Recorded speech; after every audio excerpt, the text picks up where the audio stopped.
Welcome to New York's number 2 sports show. The Rangers lose to the Toronto Maple Leafs 4-3 at Madison Square Garden. This is now a 3-game losing streak, all games being lost at home.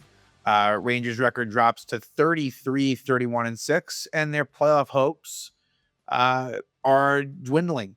And only 12 games remaining, and one game left on this homestand, which has started out, like I said, 0-3, and they have one more game against the Vancouver Canucks, a matinee game on Saturday, actually a game in which Sam Rosen will be honored in what is his last season broadcasting. So that will probably be the highlight of the day, really, win or lose for the Rangers, honestly. But yeah, now 16, 17, and 3. It's there's not a whole lot of optimism surrounding this team. Um, and you watch this team, and this was a lot better than the Calgary game. It couldn't be any worse. I mean, that was a pretty jarring.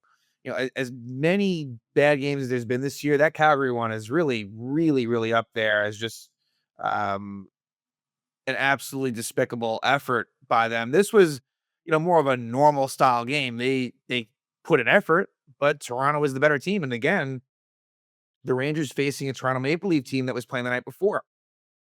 So think about the last 3 Ranger games that they lost. The first one, the Rangers were the team that was playing the second of a back-to-back. They lose. Then Calgary and Toronto were both coming off of games played the night before, and it didn't matter. Rangers still lost the game. Um, so, you know, and the other thing too that I keep on saying is the Rangers go down 2 goals and there's no hope at all. I mean, you watch NHL games where regularly teams are finding ways to at least get points, sometimes 2 points, when they're trailing by 2 goals. The Rangers, the only time they even got a point was when they lost in overtime on the home opener, which feels like it was forever ago. All right. I mean, like that 12-4 in one part of the season, while it was very much flawed, you still had some elements to the year before. And look, I think the fact that a lot of that has been gutted out was the right thing to do. And I think the best thing for the future. But this team, they have trouble scoring goals. Now, they do end up scoring 3 in this game, although, to be fair, the third goal was with about 30 seconds left to put them down 1 on a 6-on-5 situation, which for the Rangers, though, is like actually a nice feat. They don't score goals with the goalie pull. That just isn't part of their DNA this season. But, whenever the Rangers would tie it up, Toronto had a quick response at every turn. Every single time, both times Rangers scored, boom, Toronto was there. Toronto was in control of the game. It wasn't as if the Maple Leafs really dominated by any means, but you always felt like they were the ones in control. They never trailed. Really, it was not tied. Once Toronto took that 1-0 lead, they played with the lead basically the whole game from there. And the Rangers, as we've known, do not have a good record against, the upper echelon teams in the league. And they've also had their struggles against bottom feeder teams in the league too. But really, that record is startling how bad it is against playoff teams. And Toronto is going to be one of them. So, yeah, Rangers right now, it's not, I mean, look, it's not over yet. There's 12 games left, but there's just reasons for, you know, bigger things this season. It's hard. I mean, I think even for the most optimistic fan, your sights are more on next season. It just is. And, this could be a rough ending here. I mean, if they're going to continue if it's going to be like this for the last 12 games, it's going to be tough. But they may just have one more little spurt in them. We will see. I'm not sure if they do, but that's the thing. And that's kind of how it works with a lot of these teams that are in the race right now, where, you think it's over, then all of a sudden, boom, you win a few games, and then you're kind of right back in the thick of it. But the Rangers, again, they haven't won 3 games in a row since the middle of November. And here it is. They just lost 3 in a row, all 3 in regulation. So following what was really, for me, one of the highlights of the season, which was a really good, well-played win against Columbus in what was a massive game, they then followed it up with 3 straight losses at home. It tells you everything you need to know about them, is that as soon as they give you a glimmer, it gets really snuffed out right away. Um, So there was a couple of lineup changes, and you know what? I didn't mention. I forgot to mention last episode. Just um, for keeping things consistent and providing updates. Arthur Kaliev is out for the season. So he took a hit in the. It was either the Winnipeg or the Minnesota game. I can't remember which one it was. I feel like it was the Winnipeg game where he takes a hit into the boards, and it turns out it was upper body injury. Don't know the specifics on it other than he is out for the season, and if they were to somehow make the playoffs, out then too. So he's done. Will we see Kaliev next year in the mix? I don't know. Like maybe, but maybe not just as easily. So, showed some flashes. Definitely has some goal scoring ability. I think he's someone that can stick around in the NHL, but not one that really will ever make a major impact in all likelihood. So he's done for the year. Um, and then let's talk defense. It was Carson Soucy and Urhel Vakanainen out. Okay, so here's how I view this whole situation. Like Calvin DeHaan, you're not if everyone's healthy, you're just not going to see Calvin DeHaan much, right? He's an unrestricted free agent at the end of the season.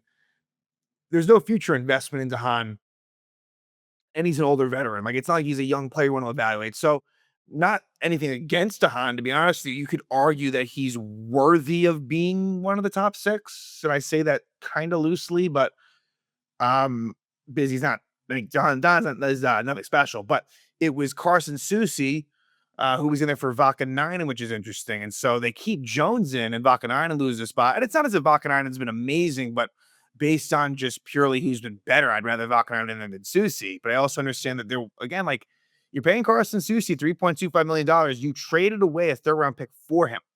And just based on the eye test, it just looks rough. Carson Soucy has trouble like not falling down. He's very slow. Just from what I've seen, I don't like it. And so I definitely have concerns. It's very early, right? And so you don't want to jump to conclusions right now. Getting traded is tough. He was having a bad year in Vancouver. So it's possible that maybe, hey, like he can flip the switch next season if he's still on the Rangers. But yeah, not a big Carson Soucy fan. And I think that if you want to win games, I'm not saying it's anything crazy, but I would say that having Vakanainen in is probably more beneficial. But if it is about, look, even though Vakanainen, look, he's under contract for a couple more seasons as well. So it's not as if, in fact, he's actually under contract further along than Soucy is. Less money, though. About half of that, honestly, half the money that Soucy be making on an average annual value basis. But that is what they did. And I do think we're going to see a lot of that, where it's a bit of a rotation, including Soucy, including Vakanainen, clearly, and maybe to a degree, Zach Jones, although I think it's good to let him continue to play at this point, to see exactly what you have. But, you know, so what that led to was just defensive pairs that were really built around and based upon literally where the Rangers were in zone. So offensive zone draw wise, it would be Keandre Miller with Adam Fox. More on the defensive, and with that, on the defensive side of things, you may see Carson Soucy with Borgen, and those two were defensive partners and teammates with the Seattle Kraken. So it was very inconsistent. I walk out of this game like, what was the pair that I honestly, because we did see Soucy with Fox and Miller with Borgen as we've seen. So it was just it was really the combination, right? Sometimes Fox was with Keandre Miller, sometimes he was with Soucy, and with Borgen, same thing with those left side defensemen. So I don't know where it goes next game. Again, right? There's a chance that Vacanana gets back, and although honestly, with the fact that it's Vancouver, I would expect, because that's where Soucy was just traded from, I would think that Soucy stays in. So I would not be shocked if it's the same defense and therefore similar pairs.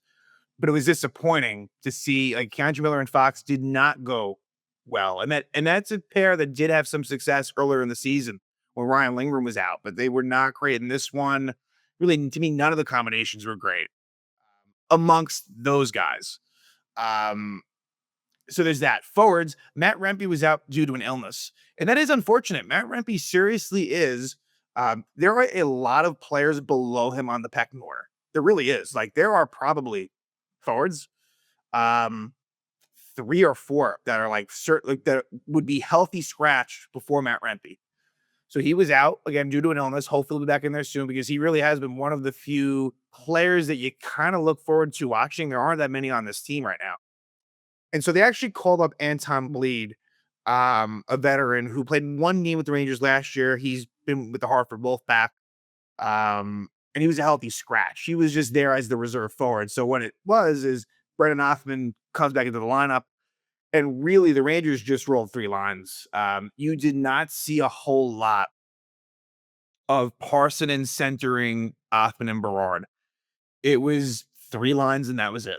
Um, and so I'm not saying that that doesn't give you a better chance to win, but I think it may get to a point the Rangers can, kind of fall more out of this, where you're going to want to give Othman and Berard and Parsonen as well, to a lesser degree, more of a look. Look, I can't say, look, with Brendan Othman, it's been tough. I'm not overly confident right now that Brendan Othman is going to be an impact NHL player, and that sucks because there was a time when there was hope for him. He was a 15th overall pick not too long ago and has had some bits of success elsewhere. And here, I just like him on the fourth line. To me, it's a bit of a waste. It just is. I mean, it's good that he's playing, but he's had no points in his NHL career. I think he's played like at least 12 games and nothing. It's not great. Can't be great for his confidence. And Brett Berard didn't play much either. And as well, Parson. And again, they only played about 6.5 minutes. That was it. And so the third line was Carrick centering Kreider and Brodzinski. And that line did have some good shifts at I mean, some good shifts and some not so good shifts. They were all right. They were okay. But again, like for that to be your third line, as much as I think Sam Carrick did a fantastic job as fourth line center, as much as Johnny Brodzinski honestly has really been to me one of the more impressive Rangers that I watch. Like he has really exceeded my expectations. It's still and Chris Kreider. I mean, I've spoken about it. Like, really, to me, he shouldn't even be in the lineup. He did score a goal at the end on a, sort of a classic Kreider goal in front of the net on a tip in. But they were all right. And the Rangers stuck with the lines we saw recently, right? So you know how things got, juggled a little bit at the end of the last game? They went back to what we had seen, which was JT Miller with Lafreniere and Zibanejad on the wing, and then Trocheck centering Panarin and Cooley.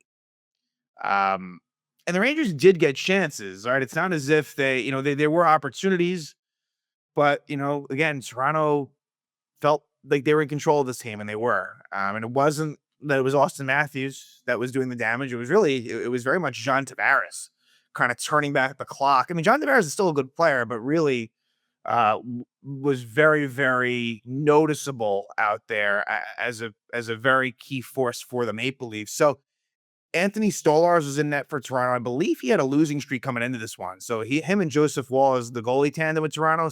Wall played the night before, so it was Stolarz in for Toronto. And you know, early on, kind of a feeling out process between both teams. Not a whole lot of chances both ways, at least in the early on going. Although things did pick up in a pretty big way, where you were getting a good amount of offense. Sort of in that middle first period to uh, really middle of the second period is when a lot of it happened.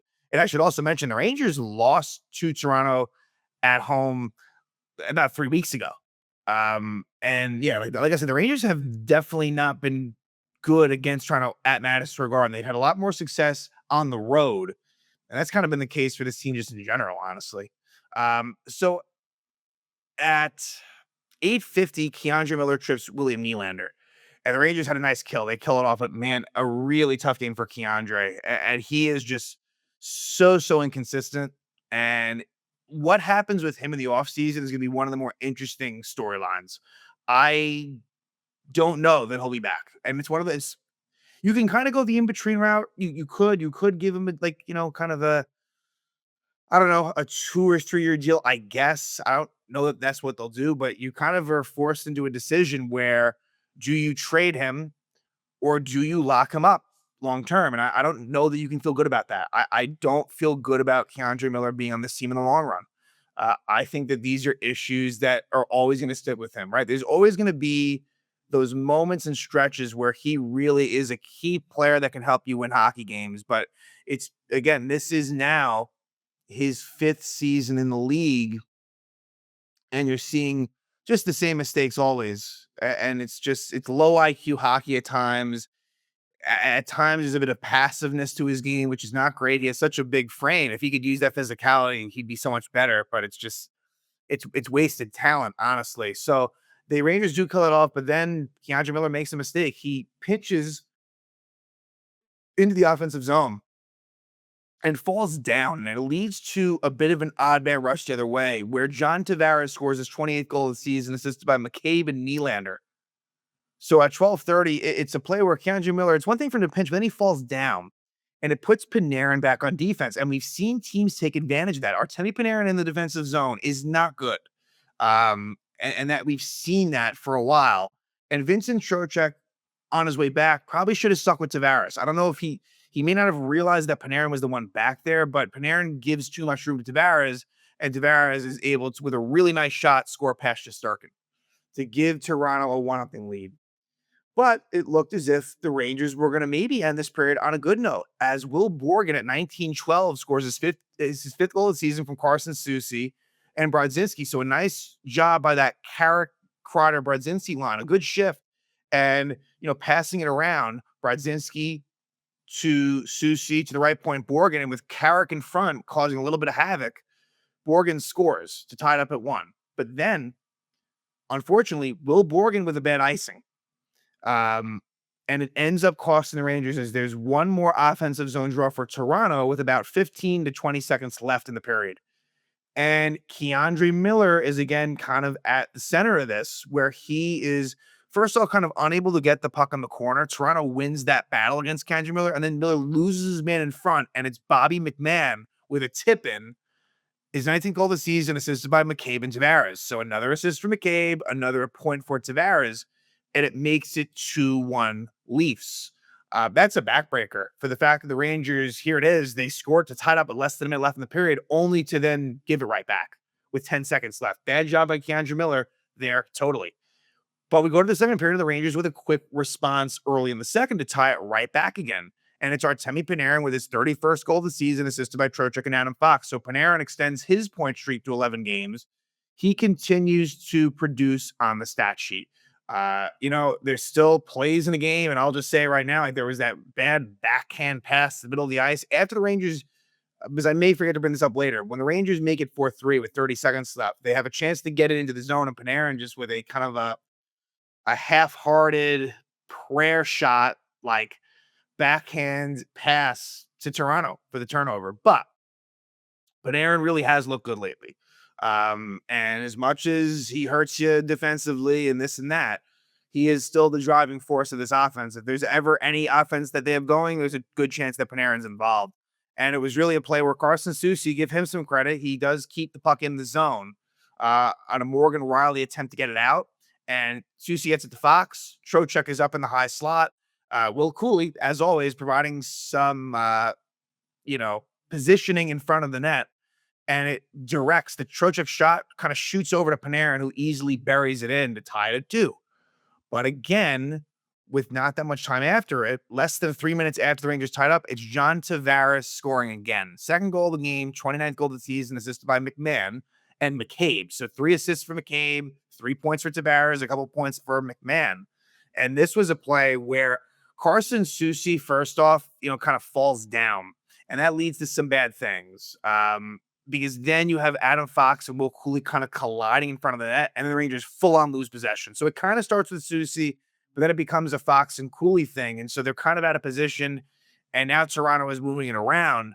And John Tavares finds McCabe. McCabe takes a shot. It doesn't quite go through. I think maybe it hits McMahon possibly, or Soucy. They're battling in front, but it's a juicy chance for John Tavares, and he absolutely just wires it. Nothing you could do about it, and it makes it 3-2 right there. So that's demoralizing for the Rangers. And then, it's a 3-2 game for a while. until the 14:26 mark of the second period when Matthew Nyes scores his 25th goal of the season, assisted by Nylander. I believe it was Nyes who had the game-winning goal that game like 3 weeks ago, where Nyes had the winner. Well, it's a nice play by William Nylander behind the net, but what started it out was a bad situation between Keandre Miller and Adam Fox. I'll blame this more on Fox. Miller put him in a tough spot because the puck was bouncing. So he kind of passed along his bad situation to Fox, but Fox is unable to corral it. He needed to. And so Nylander's able to go around him, go behind the net, and find a wide open Matthew Nyes. And Kreider just kind of flails at him, just kind of throws a stick. Just again, there's a bit of this laziness in the defensive zone. There's an unwillingness to block shots. There's an unwillingness to get to the tough areas of the ice. And that's what happens too often. The opposition gets to the tough areas the Rangers refuse to go to. That's just what it is. And so it's a pretty easy situation for Nyes. Look, it's a tough game for Igor because he ends up giving up 4 goals. Um, so not one of his best, although really um, as far as goals that you could blame him on, it's tough. I mean, I suppose the first Tavares goal and this Nyes goal, but like these are really good opportunities with really no one on them. And so that makes it 4-2 right there. A really, really rough game for Keandre Miller. Adam Fox, it's frustrating with him. Like this has just not been the player that we have been accustomed to in previous seasons. And hopefully next year he can get it back into form. But this has been a tough one for him. Um, and that's the thing. So it's 4-2 going to the third. And how could you feel like the Rangers are going to come back? They haven't done it all year. Like other teams do it, I'm telling you, regularly, where either they'll at least tie it up. Now, there have been a few occasions where the Rangers have tied it up and then still got no points. There's been a couple of those. Not too many, though. And so it's the sign of a team that just is dispirited, um, and needs a change. And I do think that there will be changes coming this off season. There's already been a lot of changes, and I think there's a lot more to come. And I think Peter Laviolette's probably going to be one of those, but I think it just starts there. I think there's a lot of players on this roster, that may not be here come next season. Chris Kreider is really the big one that comes to mind. But again, I spoke about Keandre Miller.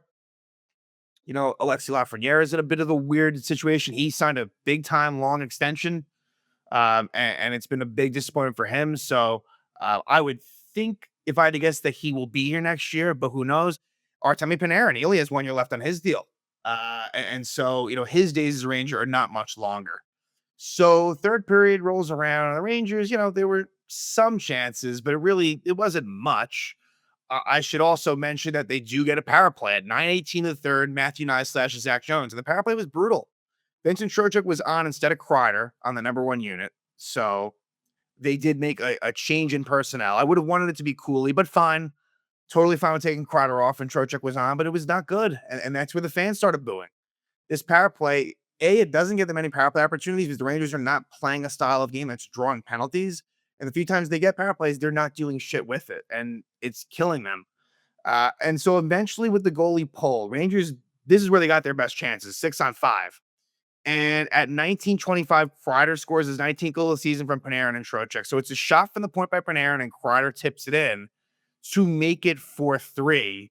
And so there was a glimmer of hope with 35 seconds left. But like I said, the Rangers did nothing after that next face-off. Panarin turns it over, and the Rangers are never even able to really get it in the Toronto zone. So the final score is 4-3. Rangers have lost 3 straight. And, there is going to come a point, if it hasn't already happened, where it's just like the Rangers are just going to sort of finish out the year and kind of go through the motions. Look, I think there's still a chance that they may have one more push in them, and that might just be it. And they have to make the most of that. But it's this Vancouver game, to me, it really is going to tell you what direction this team is going. It is Sam Rosen Day. I don't think that really, unfortunately, it's not going to have a big factor. If anything, sometimes it has a negative effect when you have these ceremonies and things like that on a team. But Vancouver's, they are right in the Western Conference race. They're coming off of a very emotional game against the St. Louis Blues where they lost in overtime. They tied it up late, so they got a point that they needed. But Vancouver is right in it. They're going to be desperate. You have the JT Miller storyline. Sadly, Philip Hedl, Concussions have gotten the better of him again. And so Filipino did not make the trip. So, barring something unforeseen, Filipino will not be playing. That's too bad. He would have gotten a nice ovation. And so he will not be a part of this. But JT Miller, that will be a storyline. Granted, it's not in Vancouver, but and that's the thing. I haven't even brought up JT Miller at this point. JT Miller has been extremely quiet. JT Miller, whereas Panarin is making things happen, JT Miller is not doing enough. And it's kind of funny how that works, where he was getting results, but I didn't like the way he's playing. What that usually happens, and we saw this with the 12-4-1 Rangers, is eventually you don't get the results. And that's what we're seeing now. So I'm looking forward to what JT Miller can bring next season and beyond. But yeah, for the here and now, it's not enough. So another Ranger loss. They'll finish out the homestand with a Saturday matinee game against the Vancouver Canucks before heading out west.